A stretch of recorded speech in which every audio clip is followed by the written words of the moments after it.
start with your thoughts on Las Vegas having some time to digest it. I think it was a game where we come off pleased to get a point and disappointed with the performance overall. We felt we could have been better than we were in the game. We knew that was going to be a difficult game. I've never been to Las Vegas and had a comfortable game. They're always tough games. And they, like I said before the game, they have some good players that play well. For us, I think the overall reaction is we've come back this week saying we can be better than that. We know we're better than we displayed in that game. And honestly, we've played better than that in games this season so far and come away with no points. So we are pleased that we were able to come away with another point away from home on the road, but we know we can be better than we were. When you look at Rocco's performance, bouncing back this week after he kind of had a difficult one in Indy with a couple of mistakes on the ball, to make some of those saves and kind of secure you guys the point on the road, what does that mean for you? It's a great reaction. Listen, the players will make mistakes. We know that. That's a normal thing in the game. Listen, Rocco gave as good of a reaction as he could have done for any disappointment that he might have felt from the previous week. All I ever ask of players is that they react well to those moments, and so he's done that. He's made a couple of very good saves in the game that obviously helped the team earn that point on the road, and it was a good performance from him, and I'm very pleased with his attitude towards a great reaction. Housekeeping with fitness, everybody's fully available?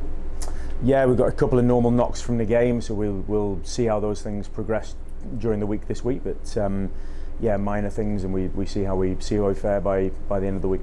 And with Orange County, is Ryan eligible to play on Saturday? Will he be able to feature for OC? Ryan will not play against us on Saturday. No. Coach, is there anything you could take away from the Vegas game going into Orange County? I mean, honestly, like I said, just areas where we have to improve and really sort of as a collective, making sure that we approach the game with, I think, better overall energy than we did.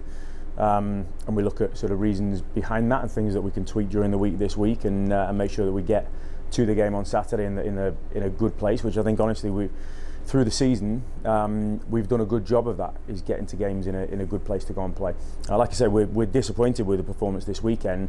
We expect better performances than that, and like I said, we've seen many times this season better performances than we showed this weekend. So the task this week is to make sure that we're in a good place by the time we get to Orange County. We learn from areas that we speak about, this morning as a team, and we train today and through the rest of the week, and we identify a couple of places where we need to make sure that we, same as I've just said about Rocco, the team collectively give a good reaction to want to improve and wanted to give a better display at home this weekend. Are there any of those areas of improvement that is glaring, like anything specific? Well, I think one thing that we've clearly said amongst ourselves is we are much better in possession of the ball than we showed on Saturday.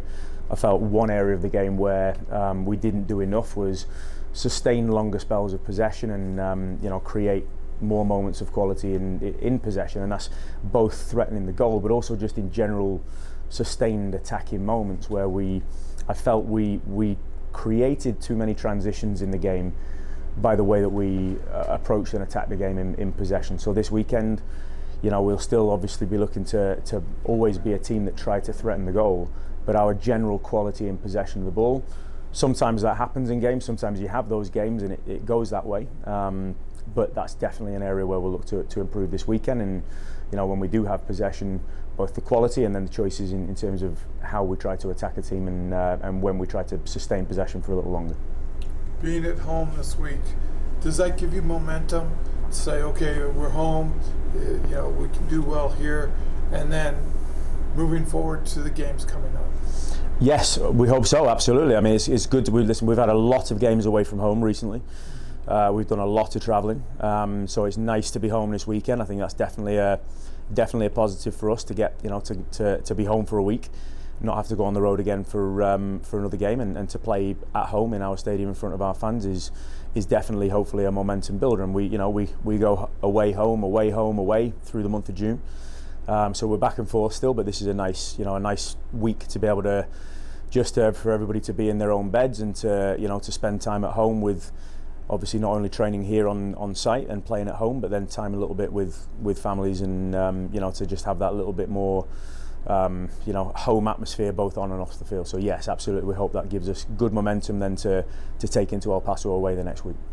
Danny, there's people within the club that have said in the off-season that the Rising were working at ways to trying to bring more fans to home games. Obviously, we've seen lately in some of the recent home games, the stadium's evidently been more full.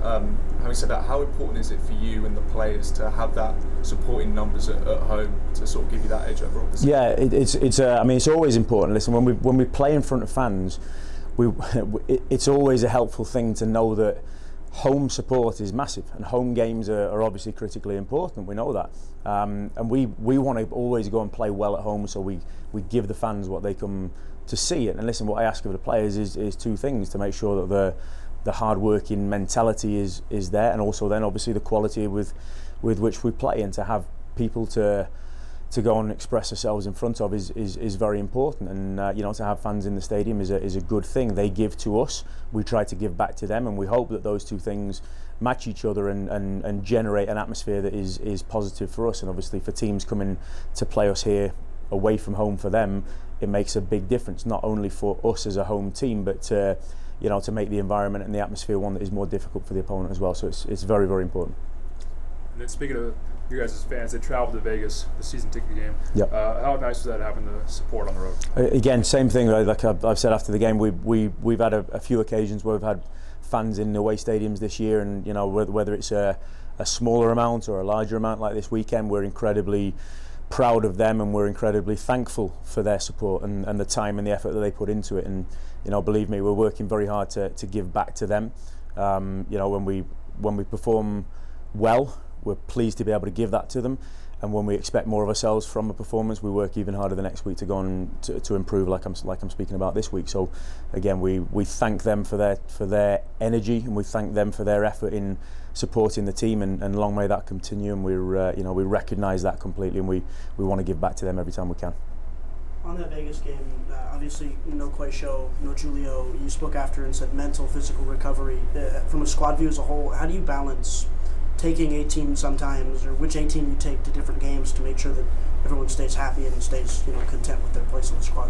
Yeah, I mean, listen, this is a difficult thing, and we've had honestly a pretty incredible last 6 weeks or so with lack of injuries, honestly, and I say that in a very positive way. We've, I think, done a very good job of maintaining almost a fully fit squad right the way through. So then obviously your question is difficult. Then when I have to make selections, it's difficult to pick an 11, and it's difficult to pick an 18. And of course, when there's more than 18 players healthy and available for selection, then those are not easy choices. For anybody that is not in an 18 on a match day, it's more often than not right now based on just preference and decision for that game. It doesn't mean anything longer term than that moment. And the choice for that day, and so it's not an easy thing. Of course, every player wants to play. Every player wants to be in the 11. Every player wants to be in the 18. Every player wants to have as many minutes on the field as possible, and we recognise that. And it's I think probably the honest answer to your question is it's impossible to keep everybody completely happy as to where they would ideally like to be. But we try to make as many honest choices on that as possible. And everybody this season, I think, has played their role, and everybody has played a good amount of minutes, obviously in varying levels, but I think everybody has had opportunities this year, and we've rotated that squad as we felt we've needed to, and again, everybody has played their part to where we sit at this point, and that will continue to be the case as we go forward.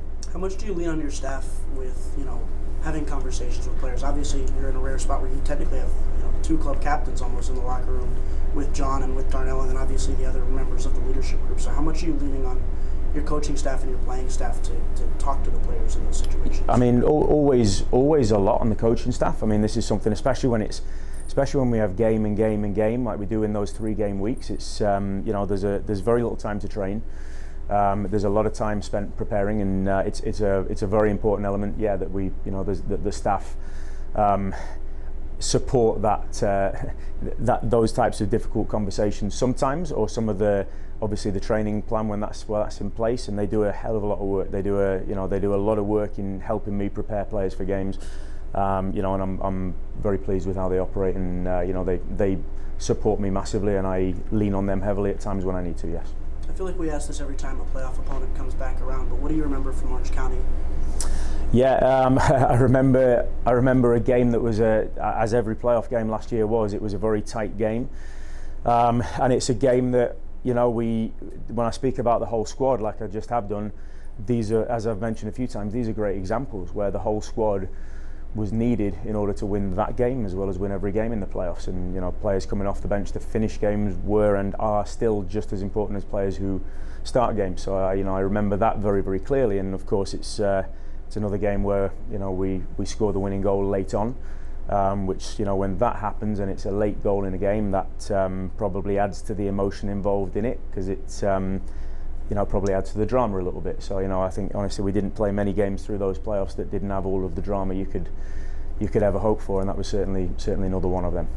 What's different about this Orange County team this year compared to last? Well, honestly, I would say there are similarities. I think it's a fairly consistent team. I mean, look, they obviously in a player in Milan Oloski that you know that goes and takes an opportunity abroad. That of course is a key player for them, player that was with the club for several years. But as far as the club and the team go, they're a good club, good team again, and you know, I think there's consistency from last year's coaching into this year's coaching, and so there's a lot of similarities, I think, and they'll again be another tough team to face. And, you know, like I've said many times, I don't think in the Western Conference, and I can say the same thing across the league, but speaking specifically for the Western Conference, for where we're competing, I don't see there is an easy game ever. There's never a comfortable game, and Orange County will be another difficult opponent like we've seen the last few times we've played them. Having so many players that can slip in, and your injuries have been minimal so far, and that's a good thing.